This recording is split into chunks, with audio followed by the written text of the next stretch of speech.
दीपक, अब तो भ्रष्टाचार वाला वार एनडीए के हाथ में एक बड़ा हथियार, लालू परिवार, आरजेडी और महागठबंधन की घेराबंदी के लिए। दीपक आप जवाब दीजिएगा, उससे पहले अंकित गुप्ता कुछ कहना चाह रहे हैं, बार बार हाथ उठा रहे हैं, कोई बड़ा अपडेट अंकित के पास है। मैं लौट रही हूं दीपक आपके पास। अंकित आइए, जरा जल्दी से बताइए क्या अपडेट।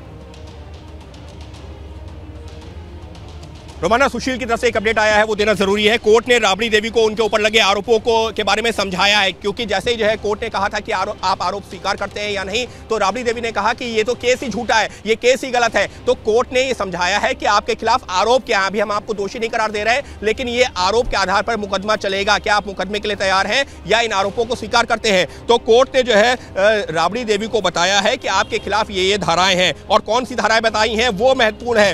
कोर्ट ने कहा है कि आपके खिलाफ 120B यानी कि आपराधिक साजिश रचना और 420 यानी धोखाधड़ी आईपीसी की धारा है। ये 420 धोखाधड़ी के तहत आपके खिलाफ ट्रायल चलेगा, जिस पर राबड़ी देवी ने कहा है कि ठीक है, हम मुकदमा लड़ेंगे, यानी कि हम मुकदमे की जो है का फेस करने के लिए तैयार हैं, हम ट्रायल फेस करने को तैयार हैं। तो ये साफ हो गया है रोमाना कि आज जो आरोप तय हुए हैं वो लालू प्रसाद यादव के खिलाफ हुए हैं 4 धाराओं में, जिसमें 2 धाराएं आईपीसी की हैं, 120B और 420, और उसके अलावा 2 धाराएं हैं प्रिवेंशन ऑफ करप्शन एक्ट के जो है धारा 13, और उसी का जो है सब क्लॉज वाली जो दूसरी धारा है 13(1)D। तो इन धाराओं के तहत यहाँ जो है आरोप तय हुए हैं, वो हुए लालू प्रसाद यादव के खिलाफ। लेकिन राबड़ी देवी की बात की जाए और तेजस्वी यादव की बात की जाए तो उनके खिलाफ आईपीसी की धारा 120B और 420 के तहत आरोप तय किए गए हैं। हालांकि जब अंतिम फैसला आता है तब तक जो और चीजें बदल जाती हैं दलीलों के आधार पर, सबूतों को देखने के आधार पर। लेकिन इस वक्त के लिए बड़ी खबर यह है, क्योंकि लालू को मुख्य एक तरीके से आरोपी माना है कोर्ट ने,